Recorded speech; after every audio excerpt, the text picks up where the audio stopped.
줄 아시겠죠? 예수님이 나를 죽으셨다는 거예요. 이걸 깨달아.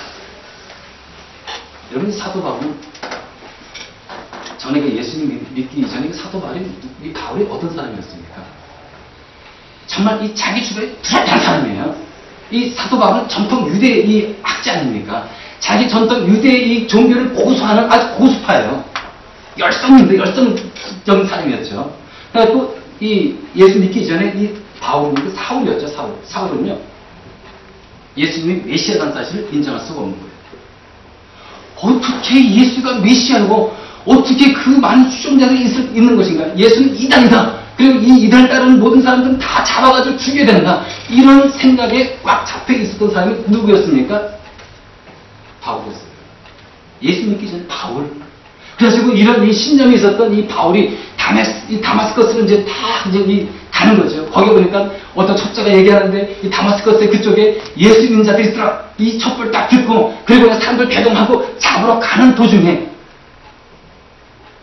예수님이 밝은 빛으로 나타나셨죠. 나타나시고 말씀을 하십니다. 사울아, 사울아, 왜 내가 나를 핍박하느냐? 주여, 당신은 누구십니까? 나는 네가 핍박하는 예수입니다. 네가 핍박하는 예수니라 하는 이런 말씀 주신 거 주님께서. 그러니까 여기서 이 사도 바울이 내가 핍박하는 예수니라, 여러분, 이게 충격적이지 않겠습니까? 충격인 거예요. 자기는 예수가 하나님의 아들이 아니고 이단인 이 사람이었는데, 이거는 있으면 안 되는 사람이었는데, 보니까 예수가 누구라고요? 그리스도. 깨신 거예요. 그래서 깨진 거예요. 여러분, 예수님 편에서 보면 이 바울은요, 여러분, 원수 같은 사람이죠. 아니, 지금 자기를 믿는 우리 크리스찬들을 죽이러 가는 이 사람이 어떻게 이게 친구가 되겠습니까? 사람이 존재가 아니에요. 이건 원수 같은 존재인 겁니다. 그래서 예수님께서 그 영혼 걷어들일 수 있지 않겠습니까? 당장 죽일 수 있는 거 아니겠어요? 예수님의 편에서 보면은. 근데요, 예수님께서 사도 바울에게 다가오셨어요. 먼저 찾아오신 겁니다. 말씀하셨어요. 만나주셨으면 사랑해주신 거예요. 사도 바울은요, 이 예수가 진정 그리스도였구나. 그리고 그 예수가 나를 이렇게 사랑하시다니. 그리고 나를 위해 죽으셨구나, 그 십자가에서. 이걸 깨닫는 거예요. 그러니까 이 도무지 이해할 수도 없는 거고, 이걸 진짜 말 수 없는 놀라운 이 사실을 깨닫는 겁니다. 그러니까 이 사도 바울이 어떻게 되겠습니까? 여러분, 예수님께 미치지 않을 수가 없는 거죠. 둘이 안 미치는 게 이상한 거죠. 여러분, 왜 이 사도 바울이 미칠 수밖에 없었는지 여러분 이해하시겠죠?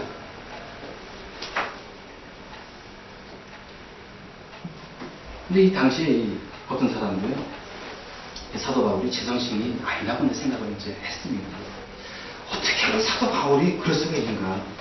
정말 이거 도저히 이거는 있을 수가 없는 것이다. 하지만 예수 그리스도를 만난 사도 바울이 완전히 바뀌었어요. 완전히 딴 사람 되버린 겁니다. 그래서 심지어 이 로마서 14장 8절에 보면 어떻게 사도 바울이 얘기하냐면, 우리는 살고 주님을 위해서 살고 죽어도 주님을 위해서 죽습니다. 그러므로 우리는 살든지 죽든지 주님의 것입니다. 이게 누가 고백한 겁니까? 사도 바울이 고백한 거예요. 예수님 만나서 고백했던 이 사도 바울의 고백. 이게 어떤 겁니까? 주님은요, 예수님은 나의 인생의 주관자고 나의 모든 삶의 주인이라는 거예요. 이걸 고백하는 겁니다. 그래서 주님, 나의 인생의 모든 주인이신 예수님께 나의 모든 것을 드립니다. 이게 이거예요. 사도 바울은요, 그전에는 어떤 사람이었습니까? 예수를 인정하지 않았던 사람이에요. 근데 이제는 어떻게 됐다고요? 이제는 예수님이 자기 인생의 주인인 거예요. 모든 삶의 주인인 거예요.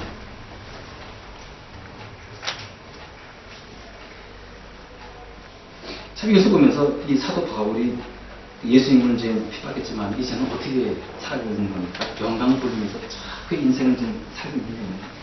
물론 사도 바울은 진짜 이 주님의 그 엄청난 사랑을 받았거든요. 근데 사도 바울은 이런 하나님의 사랑을 받았고 주님의 사랑을 받았지만 또 무진장한 핍박을 받았어요. 유대인의 핍박, 이방인의 핍박, 바다에서, 그리고 강에서의 그 위험, 그리고 온갖 매도 맞고요, 감옥도 수없이 들어가고 죽을 겁이 얼마나 넘겠습니까? 최고 끝내는 이 사도 바울이 참술당하는 로마에서 목이 잘려서 순교를 하게 됩니다. 참, 우리 이걸 보면서 우리가 좀 사도 바울의 이 삶을 우리 한번 좀 봐야 되지 않겠습니까? 자기 생각을 조금 귀하지 않고 오직 예수만 높였던 이 사도 바울, 오직 그리스도를 위해서 살아가죠. 그러다가 순교를 당한 겁니다. 바울이 별거 상식이 없는 사람이 아니죠. 진짜 이성적인 사람입니다. 많이 배웠어요. 최고의 학자였습니다. 진짜 그 문화생이었어요. 그러나 이 사도 바울이 왜 예수님과 이 복음을 위해서 그렇게 고생스러운 삶을 살았을까? 왜 그 예수 그리스도를 위해 순교를 당했을까? 도저히 이해가 안 되는 거죠. 그 당시 사람들 이해가 안 됐을 거예요. 이 사도 바울은 참 에리트였고 진짜 괜찮은 저런 사람이었는데 왜 저렇게 됐을까? 그러나 우리가 이 바울을 예수님께 미쳐서 과연 어떠한 영향을 미쳤는가 이걸 봐야 되겠죠. 그게 참 중요한 것 같아요. 여러분 그 사도 바울이요 예수님께 미치지 않았습니까? 푹 빠지지 않았습니까? 그 삶의 이후에 그 영향은 어떤 영향이었습니까?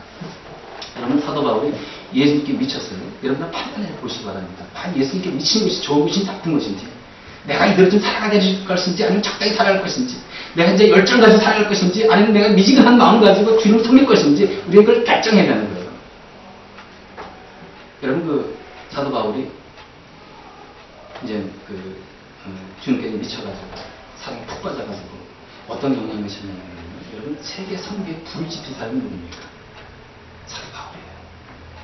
글쎄 이방 선교의 이방의 사도잖아요. 이방의 사도.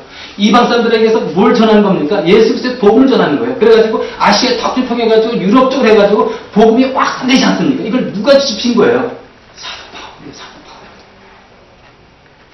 여러분 여기까지 우리 선교 와가지고 우리가 예수 그리스도 믿게 된 거 아닙니까? 그 시초가 누굽니까? 물론 예수님이시죠.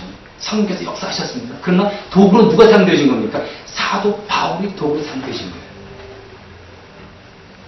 얼마나 영향을 미쳤습니까? 예수께 미친 이 사도 바울의 이 삶, 참 너무 유익한 영향을 미치지 않았습니까? 뿐만 아니죠. 여러분 이 사도 바울이 편지를 썼어요. 신약성경 27권 중에서 13권이 누가 쓴 겁니까? 사도 바울이 쓴 거예요. 여러분이 13권의 이 편집평을 가지고요. 얼마나 많은 사람들이 지금까지 2000년 동안 지나가면서 거기서 예수 그리스도를 만났고 예수 그리스도를 보았고 그리고 예수 그리스도의 음성을 듣고 예수 그리스도로 인해서 구원받은 사람들이 얼마나 많이 있을까? 뿐만 아니죠. 우리도 그렇지 않습니까? 사도 바울은요. 우리 신앙인들에게 신앙의 기준을 세워준 사람이에요. 신학의 기준을 딱 세워가지고요. 그 기준에 맞춰 살아갈 수 있도록 편지를 쓴 사람이 누굽니까? 우리의 신앙에 지대한 영향을 미친 사람, 절대적 영향을 미친 사람 누굽니까? 사도 바울.